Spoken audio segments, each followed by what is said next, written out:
Then I realized the very next day, I had a full day of work, and I was like, girl, what are you doing? What are you thinking about?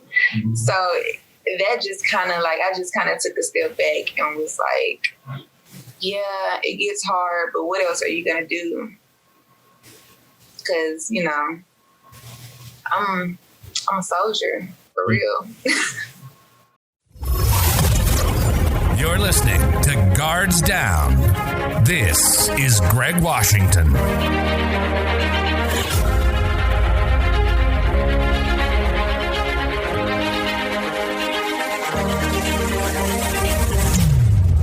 Hey everyone, and welcome to this episode of Guards Down. I have with me a very special guest, Ranesha Cooper. How are you? Good. How you doing? I'm doing well. Now you're coming all the way from Huntsville, Alabama? Yeah, well, I live in Atlanta now, but yes, I was born in Huntsville, Alabama. I hear ATL, shorty. Indeed. How you doing this morning? I'm good. Getting ready to start this busy day I have. Do some traveling. I hear that. Were you expecting to be talking about trauma and grief this morning? Before we talked about it, no, I wasn't.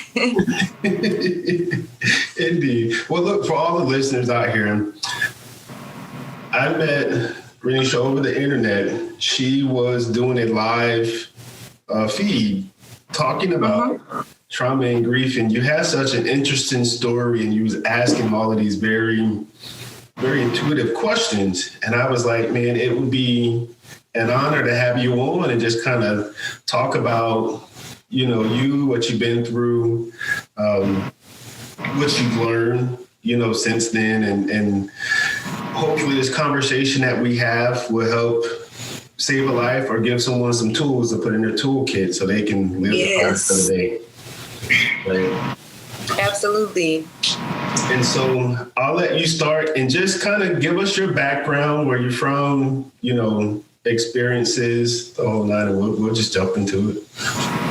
Okay. Well, like he introduced, my name is Ranesha Cooper. A lot of people call me Nisha. But I was born in Huntsville, Alabama.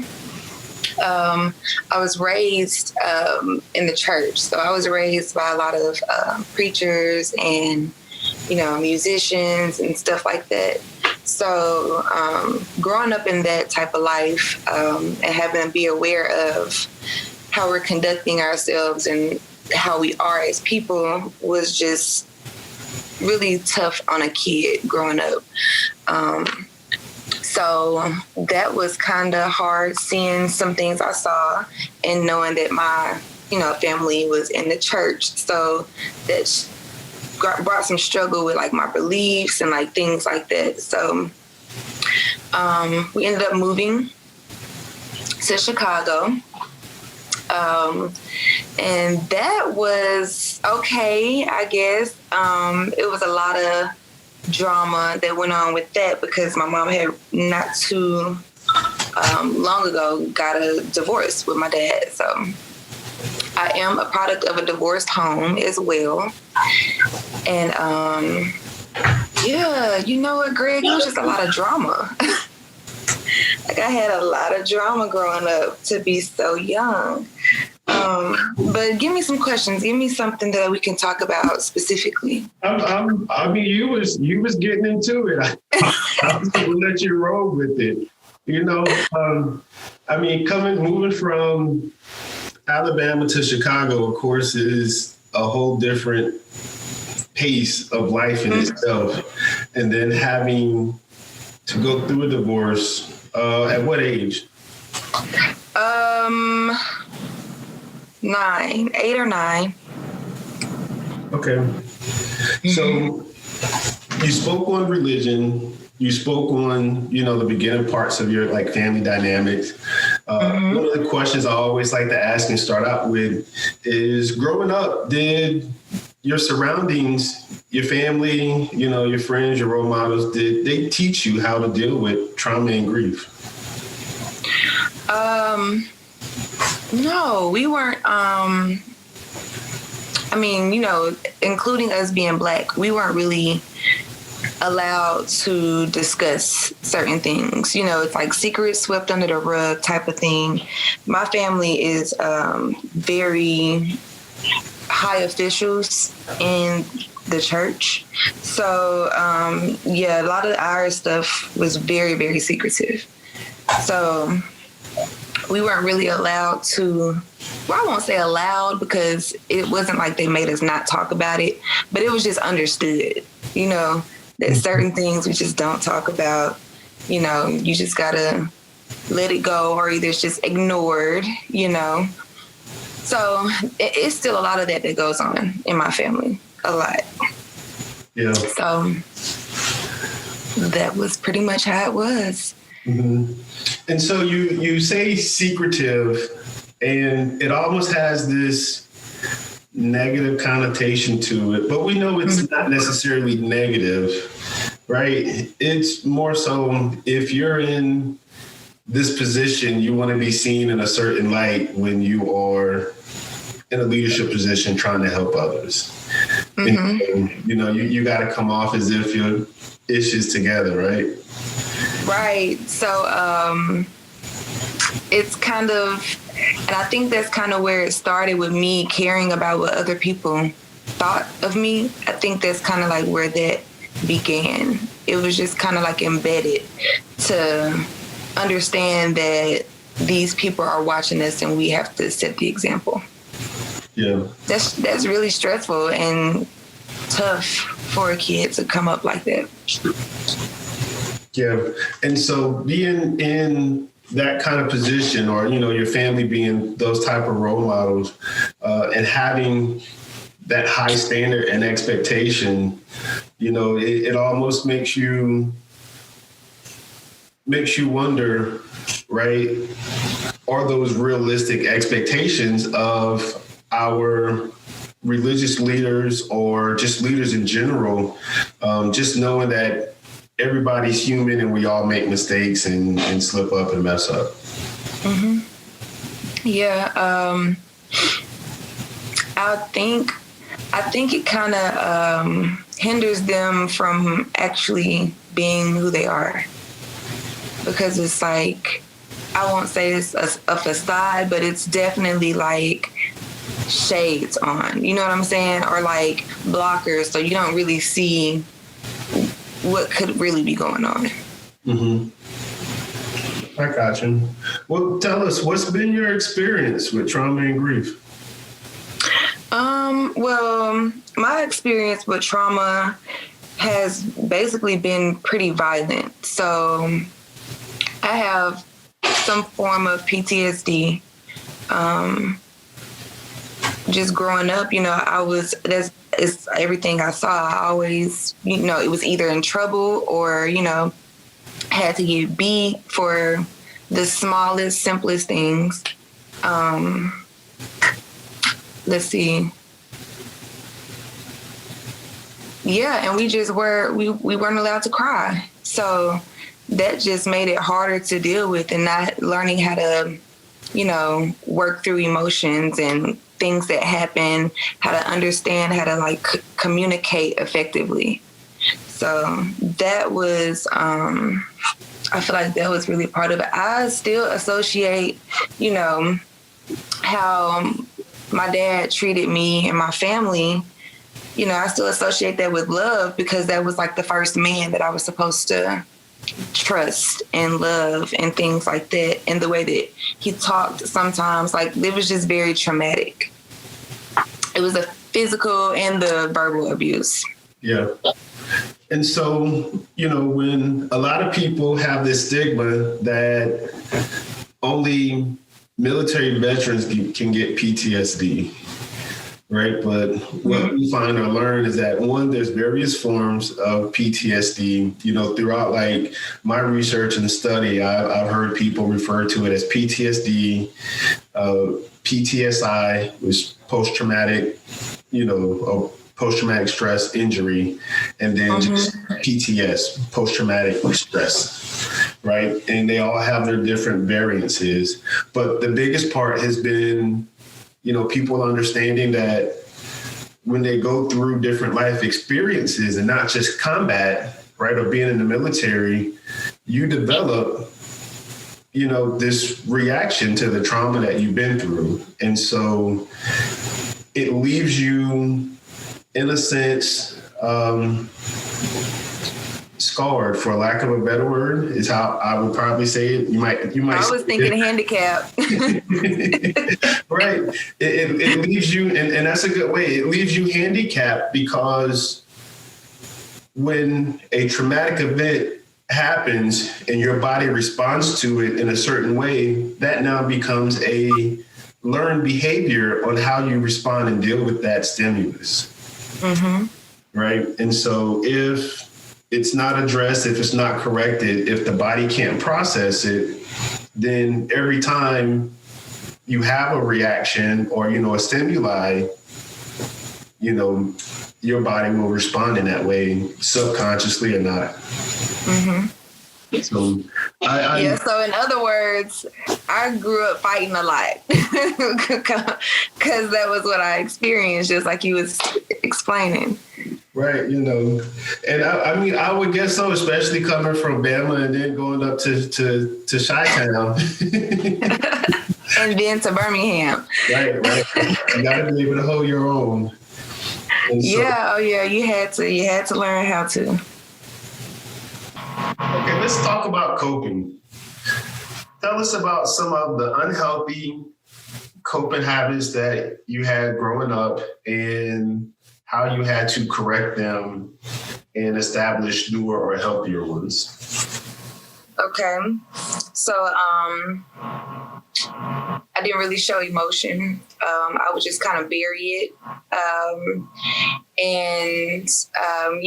I tried not to care about anything. So that was a very unhealthy coping habit that I had developed. But it was basically like kind of instilled in me from, long back childhood, long back when. So I just kind of developed that like over the years. And then when I started, getting my own mind and being able to really think and process things, then I understood some things and then I got angry. So that was an even worse coping mechanism. So I'd say probably my late 20s, mid to late 20s, I started noticing patterns and things like cycles that I would go through. So I was like, here's a problem or something, I need to figure out how to, address this and, tackle it. So then I started trying to seek counseling. So, that was a positive, step in the right direction. Just still dealing with things, but I saw what the problem was and I was trying to correct it. So, I just kind of grew up a little bit, I think, and just started paying attention. Yeah. So tell us about getting angry. You went from being numb and not wanting to care to being angry. Yeah, I think that came from what I went through with the divorce. So I really wasn't an angry child that I can remember until my mom and my dad got the divorce. So when that happened, it was like, one parent trying to really just tear down the other parent, and they would use me and my brother to do it. So that was teaching us, mischievous behavior and just things that like kids wouldn't really know to do at such a young age and know how to act and prey on situations. So that was, and like thinking about it now, it still just blows my mind because I could never see someone doing that to a child. But that was pretty much where that came from. And it was a lot of violence that I saw and things like that. So that was where that came from once the divorce happened. And so, like, and you said earlier, you know, as you got older, you realized these patterns. Right? What was that self-awareness, and how did you come about, like, getting it? I think what made me really realize things was probably like heartbreak in relationships is when I kind of like stopped and like took a second and I just realized like, okay, I feel like I'm wasting my years. Like I feel like I was wasting my life. In your relationships? Yes. Mm-hmm. I did. I feel like I was, staying in things that never served me, and allowing things that I shouldn't allow, and just wasting my time, wasting years with people that I knew was not going to be the end all. Okay. So, yeah. And then when that happened, I was just like, and it was like a long drawn out situationship. Let's say situationship. So when that came to an end, well, when I decided that it came to an end, my mind completely changed after that. So it wasn't until you started having your own relationships and seeing how, dealings with like a significant other or, your partner, that you were then able to see what your parents were going through from a different light? Somewhat. Yeah, somewhat. I think I just, with growing up the way that I did with my dad, he was very particular. And, it was like a little bit controlling and like different things, kind of like narcissistic traits. So I kind of still sought after, without even knowing that I was, after that type of behavior. So then when I noticed certain things and then I related it to the way that my dad was, I was like, oh no, I don't want that kind of man. I don't want that. So I'm noticing that I keep attracting it. So what do I need to fix so that doesn't happen? Yeah. You touched on a couple of points there, right? So the first one is, you were dealing with trauma and grief, you tend to go back to that familiar pain or hurt because that's what you know, right? You also tend to get comfortable in their pain for fear of what else is out there, right? And so, it sounds like in your case, you identified and was like, I don't want this. I see what I'm attracting and I see where it's from.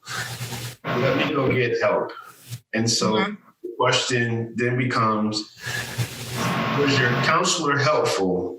Was their background, race, experience, sex played a part in how effective the counselor was? Okay, so I saw a few people. And I think everybody should don't just stick with the first one. If it isn't comfortable, keep searching. But so the first person, I don't even know if he was a counselor. He just might have been. I met this man randomly at this place, and he just started. I was in a horrible place mentally. And he stopped me and he was like, "You're just smiling. You're so beautiful." I was like, "No, I'm not. I'm not smiling. I know how I feel right now. I know I'm not smiling." And then where I was working, I was doing hair. He actually owned the building that I worked in. So it was just kind of like really coincidental. And so he was a very nice man, and like he, looked after us girls at the shop, and he would talk to me sometimes, and he was just really kind of just like philosophical. He's from a different country, and he was like a much older gentleman. So he started, having these conversations with me and opening my mind up to different things that could be, where I need to start from. So that was really the start of, I think, that awakening. Right after I met him was when I ended that relationship. So moving on, I was, trying to, still pray about it, because, that's what I was taught, which is, still good. But it's just, it wasn't changing how I needed it to. So I asked my uncle, and he's like a superintendent, like next to the bishop in the church and everything. So I was like, who should I need counseling, like I need help. And so he gave me a few people to call. A couple of other people gave me people to call because I was really seeking help. So I went to go see this pastor, this man, and he was very nice. But it just, I don't know if it was just, I feel like he wanted me to be a part of the group, why I just didn't go back to him, or if I thought that he was trying to be like too like hip or cool, which is okay, but it just, I don't know, it didn't do anything for me. And actually what it was he told me that he was bipolar and that he had to take his medicine. So I was like, yeah, I need somebody that's just completely healthy that can help me. So that definitely, made me move on. So then the next counselor that I went to, she was a first lady, which is like a pastor's wife. And she was decent. Both of these people that I'm telling you about were licensed. And she listened to me, and, she was just like, well, what do you think the problem is? Like, I didn't really come to a solution. She said that she wanted me to bring my family in. It was like pulling teeth trying to get my dad to go with me to counseling. And he only went to one session, and then he threw money at her. So I think that was the last time I went to her, because she was just like, you just need to pray. I was in there crying, and she told me I needed to just pray. And I just looked at her like, do you think that I don't do that? Like, and I was just like, yeah, I'm not coming back. Mm-hmm. So that was the end for me with counselors. Man, so there's a valuable lesson in here, right? And so what advice would you give someone that is looking for a counselor or someone to talk to, given your experience?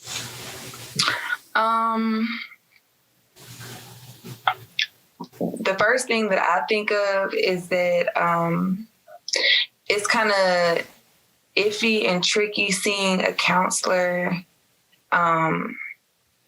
like from the church, because I think they have a different way of doing things. And that didn't help me at all. So, and I think it's great to go to somebody who doesn't know you and who doesn't know your family. So those are like the main things for me. Somebody that doesn't know you. So for some reason, you can open up easier to people that don't really know you. I got you.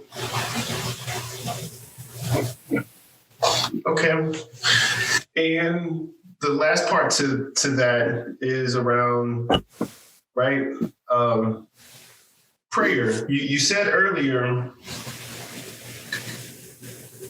pray about it, but it wasn't changing anything. And so I like prayer, right? I look at prayer the same way that a person would look at meditation, right? So being able to focus your mind, your body, or your energy on something positive, or being able to humble yourself that there's a higher being or a higher calling that's bigger and greater than you and your expectations or what you want, and just getting yourself in that state of mind, right? But then after you're in that state of mind, it's like, all right, well, what do you do, right? Mm-hmm. What decisions are you making to go down that path? Mm-hmm. So yeah, that's what I was lacking, was the either the steps or the fundamentals. Like I needed something else to guide me on how to break everything down with prayer, because I was definitely praying. I got you. So with that, let's look at support. What did you look, and this is just looking back, right? How could you have better helped yourself?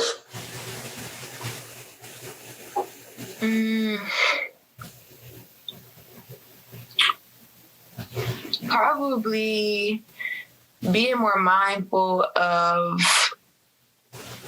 my triggers. I hadn't learned about that yet at that point. So I was still putting myself around the wrong type of like surroundings and situations and people. So I think it would have been much better if I would have known those things. I don't know what I could have done. I don't know. I felt like at that time I was doing all that I could. Because I had been asking for help forever. I probably could have done it sooner, just went ahead and, done it. I wanted somebody to be there with me. I didn't want to do it alone. Yeah. And so that leads into the next part of it is, what kind of help were you looking for from others? I just thought something was wrong with me. I wanted somebody to tell me what was wrong with me and how to fix it.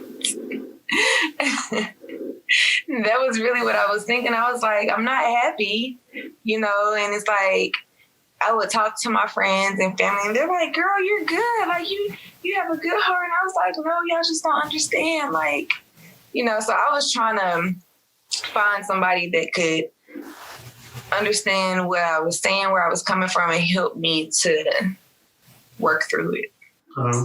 Did you do any research on your own to figure out what you were feeling and what you were going through? Oh yeah, all the time. I stayed like looking things up, and I've always had an open mind. So, even after this time when I was still looking for help, like I was just learning other things about different religions and different practices and how they work through things. Like I did a lot. I did a lot of researching. But from a religious standpoint? From a religious standpoint, but then also just as far as like personal growth. Like I did a lot of like just trying to understand different ways to heal and grow.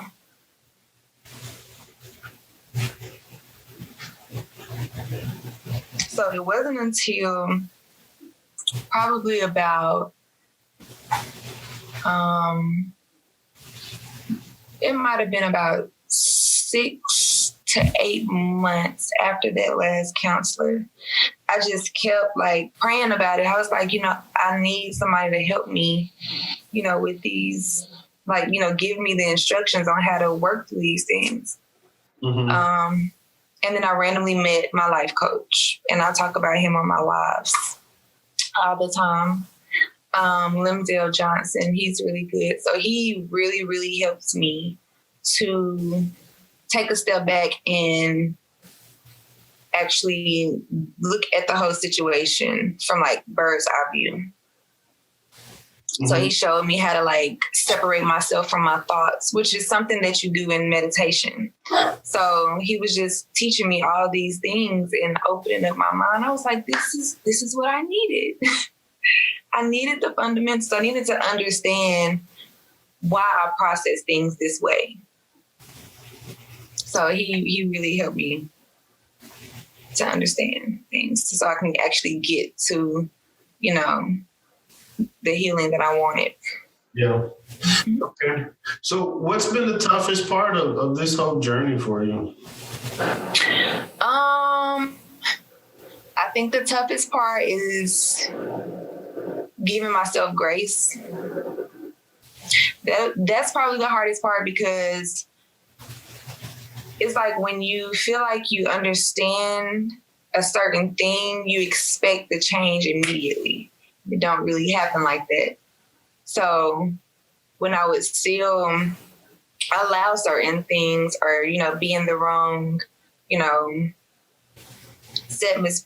atmosphere or setting, you know, I would still get upset with myself. And it's like, girl, you just gotta, you know, relax a little bit. Like you still trying to learn and get through this thing. So I think everybody needs to make sure that they give themselves grace through things like this. Yeah. That's important.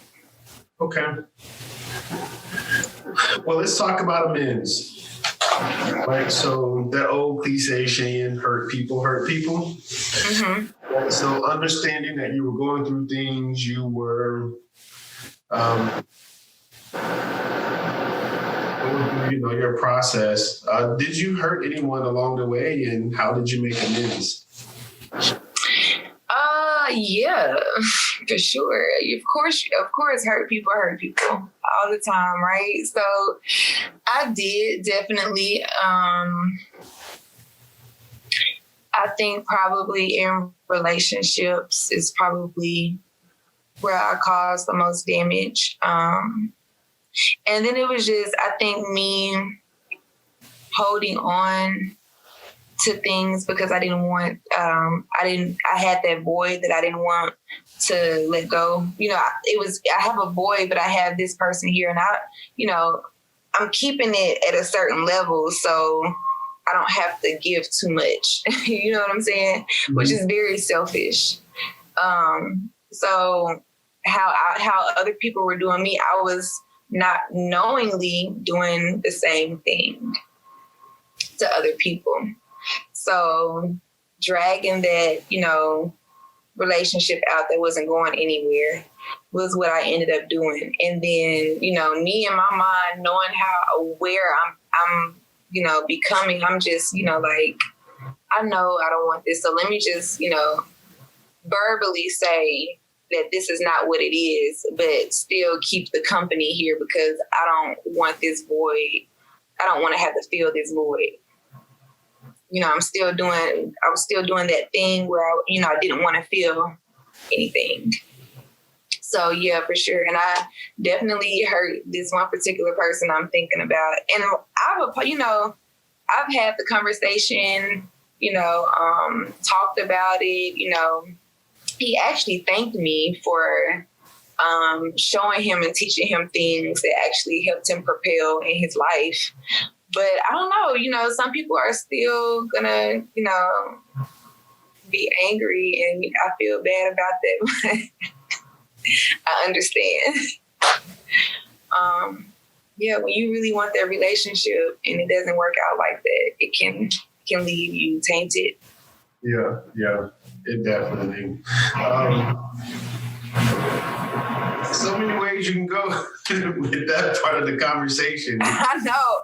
Look, it's been some conversations I done had off live, and I'm like, I don't know how I'm gonna get to all that, but we're gonna get there. Well, I will say, and we'll start here, right? So, not everyone is going to accept your apology. Mm-hmm. I'm not just talking to you, this is just anyone out there listening, right? You ask for forgiveness for yourself so that you can move on. Everybody has to process that trauma and pain independently. So whether you accept the forgiveness or ask for the forgiveness, you still have to process it so that you can move forward. And for some people, there are hurts in life that,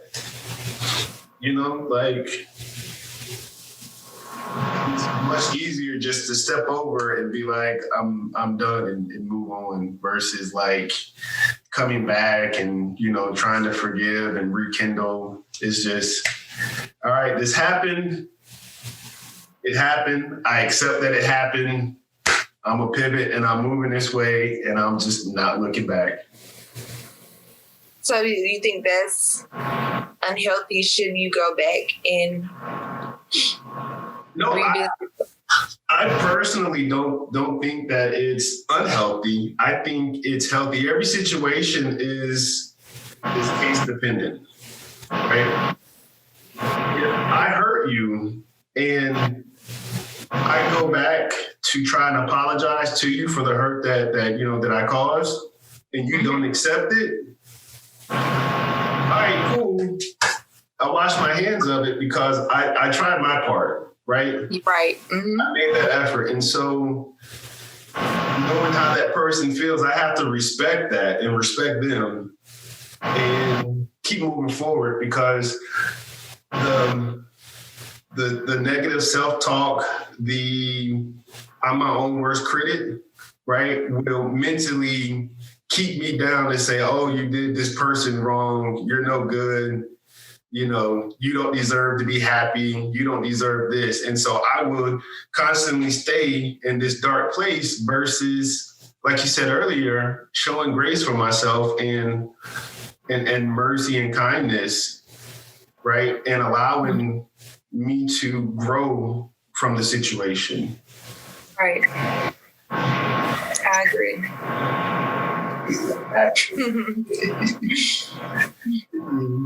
But when it comes to relationships, and I'm sitting here and I'm hearing you talking about, I was a fighter. I'm like, I hope she ain't got nobody out. Look, you would be surprised. You would be surprised, boy. Chicago, they gonna raise you. Understood. Duly noted. Okay. Well, let me ask, with everything that you've gone through, have you ever been suicidal? Yeah. And not too long ago, actually kind of recently. I definitely dealt with depression for years. It was a point in time I was consistently depressed, and it had lingered on for a very, very long time, but I was just functioning somehow. So I think it was around the time that I was seeking all that counseling. I was very depressed. I hadn't gotten suicidal because, I was still kind of like, in this situation as far as like my job. Like I had steadiness to my life. But when all of that got thrown out of whack, then I started thinking, I started having thoughts that I had never had before, which scared me because my mind had never went there before. But yeah, I have, for sure. Yeah. And I think depression doesn't really, you can tackle depression, but it's kind of sneaky. It's like it can sneak back in at any given time. So yeah, that's kind of how I've experienced depression. But I kind of, through this, I'm kind of figuring out my calling. I've helped a lot of people get out of, that hole, that dark place. So. I got you. So what kept you going? You felt like giving up?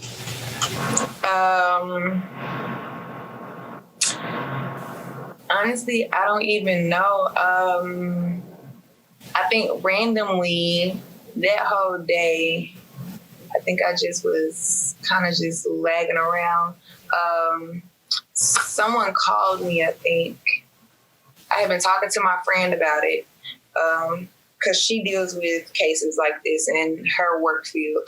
So I was talking to her So she was keeping me, level head, let me talk it through and stuff. And then someone called me and was on their way to my house. They didn't know, of course, what was going on. But, things be happening like that. You know what I mean? So that, I left the house. I got out of the space that I was in and kind of just, was like, you have all of these things, you have all these many talents. Because like, even when I was out, when they had came and picked me up, like people were asking me like, I need you, can you please do this? Like, I need your help with this. And I was like, okay, yeah, I got so many things. Then I realized the very next day I had a full day of work and I was like, girl, what are you doing? What are you thinking about? Mm-hmm. So that just kind of like, I just kind of took a step back and was like, yeah, it gets hard, but what else are you going to do? Because, I'm a soldier, for real. So let me ask you this, and this is another question, looking back on it, because it kind of sounds like you had these interventions. And so I like to tell people to have a plan, right? Mm-hmm. Or feeling suicidal or having thoughts of suicide, or just those real depressed thoughts. When you're in those dark moments, have a plan. So what would you suggest, be some key parts to a person's plan? So definitely when I feel depressed, sometimes I'll try to make myself get up, get in the shower and just leave. Like, I don't like to stay confined in one place. For some reason that triggers my depression. If I'm feeling that way, I'll notice it, like, oh yeah, I can't just sit around. I can't stay in here like this. The reason I feel it was a little bit, or maybe, okay, so let me start like this. Me feeling like I was suicidal, I wasn't able to get out of the place I was in because I had wrecked my car. So I couldn't go anywhere. I couldn't, leave like I wanted to. I was confined, and I was confined like I don't like to be. So that, I think, kind of just really, I wasn't able to control where I was at and do something about it like I usually do. So I would say have a few things that you like to do because I just like to get out the house and something will end up happening. I'll go somewhere, I'll meet some people, I'll network, and that like motivates me. I got you. So and it's funny you say that, because I've the earlier part when you talk about get a shower, I talked to someone and I was like, if you're feeling depressed, it's nothing like putting on a clean pair of fresh drawers. Right? And yeah, go get in the shower and something out that water. It's funny to think about it, right? And I mean, thinking about it puts you in a good mood. But to be able to, go through this process of just washing the day off and feeling refreshed is key. And then, all right, I'm putting on clean clothes and I'm going to do something. I'm going to get out the house, and having friends available and having and knowing what the things that you like that make you happy and, like going to go do them. So I think that is, I think that's a really good start. Yeah, I had to figure out after that relationship I let go of, I had made my life, to fit theirs. So I had to figure out what I liked. So I took time to do that, and then I started trying to work on the things that I had noticed. So I had to find out what I really liked, because I didn't even know. After that was all over, I was like, what do I do now? Because usually I would just go to their house. So yeah, that's very important for people to know what they like, what makes them happy. Indeed. And so, do you feel a person has to wait till they're in their darkest moment in order to make a change? Not if you see that there's a problem. I would act as soon as I see the problem. Okay. And so, Don't wait. I want to go back to the getting help part, right? Because you touched on some good things earlier when you were talking about different counselors. You made a statement that religious counselors tend to do things different than, like other counselors. And then you also mentioned wanting to deal with someone who has their stuff together. So someone who's a counselor who doesn't share the same experience. So like the one counselor that was bipolar, and you're not. So you weren't able to connect with them, and you wanted someone different. I thought all of that was interesting because like you were saying earlier, and one of the things that, we promote is cultural sensitive therapy. So if your counselor looks like you or shares similar experience, right, like you, then the connection will be much deeper and it will allow for the treatment to be more effective. What you are pushing with cultural sensitive therapy to let people know, like you were saying earlier, you're not just stuck with the first provider that you get, right? Find you someone that you can connect and relate to. So if a person's background or experience is similar to yours, then the whole premise is that the connection would be deeper and treatment will be more effective. You'll have more favorable outcomes. So when you were talking about the religious counselors and how they did things differently, and you were talking about the one counselor that had, bipolar, those weren't people in your wheelhouse of folks that,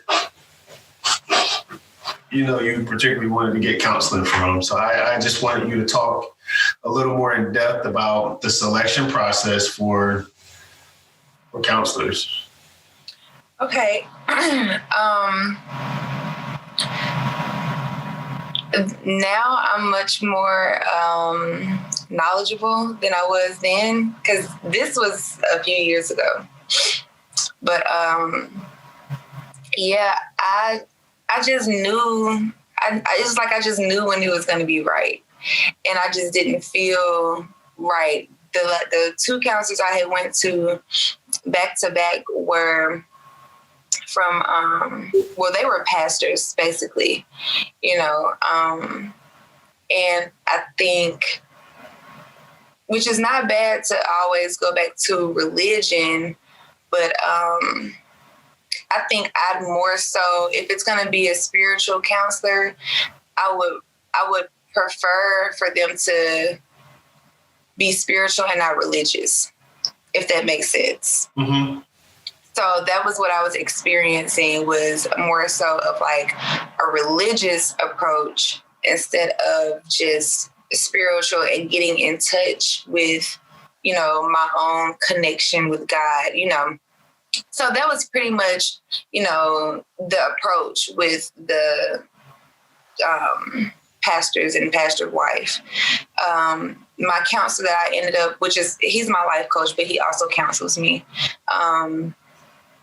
He does have also a spiritual approach, but like I was saying, it's more so spiritual and not religious.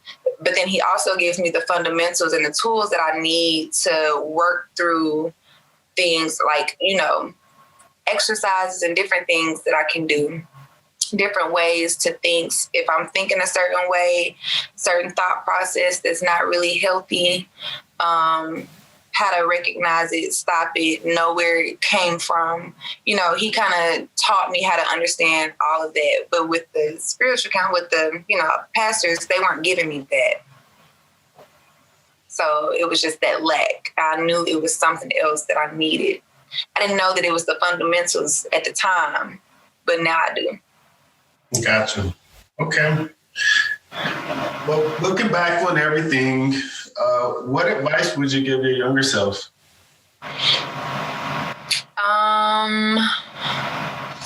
How young are we talking? However young you want to go back. Oh, Lord. I mean, I've been, seeing the little girl in me, going through this whole process. So, I mean, I feel like that's who needs the most attention and love. And I would probably,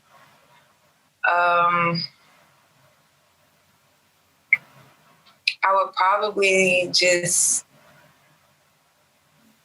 say, it's okay. You don't have to be strong all the time. Mm-hmm. That's probably what I would say, because I think me trying to be so strong made me block a lot of things out. So even when I was younger, I don't remember a lot of things from my childhood. I think, my mind just kind of blocked out a lot of things. But yeah, that would be what I would tell my younger self. And I would probably make sure that it was when I was very young, probably before my mom and my dad got divorced, because that's where most of the trauma started. Gotcha.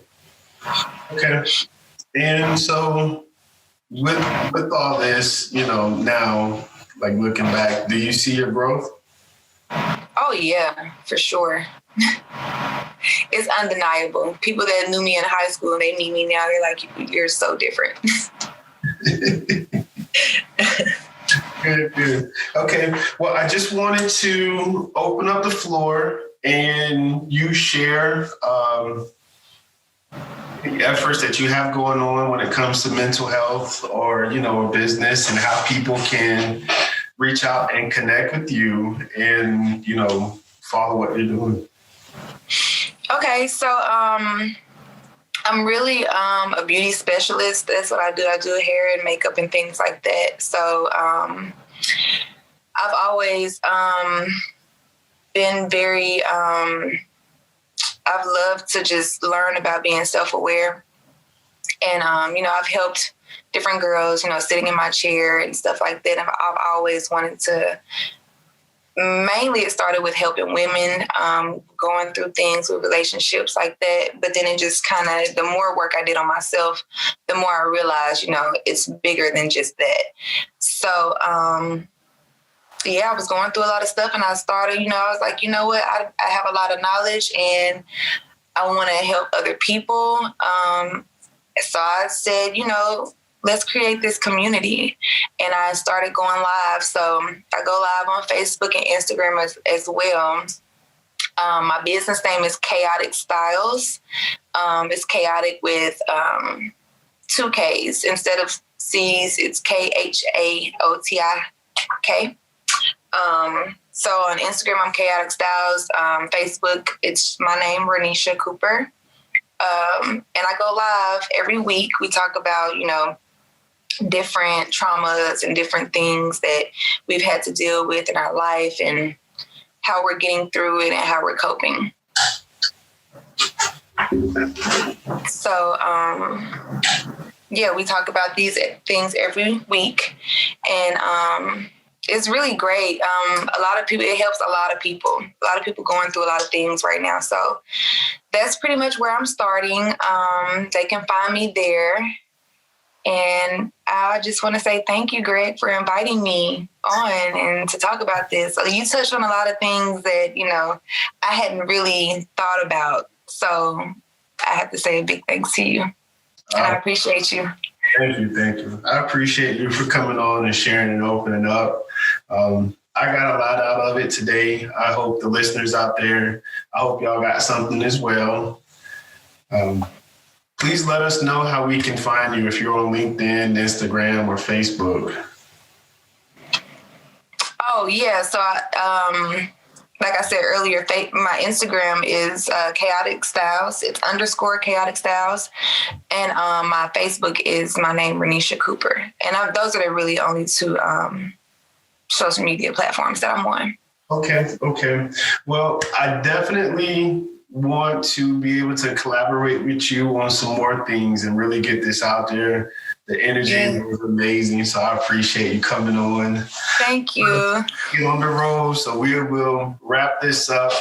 But I want to tell everybody out there to stay safe, to stay focused, and stay engaged. Yes, bye.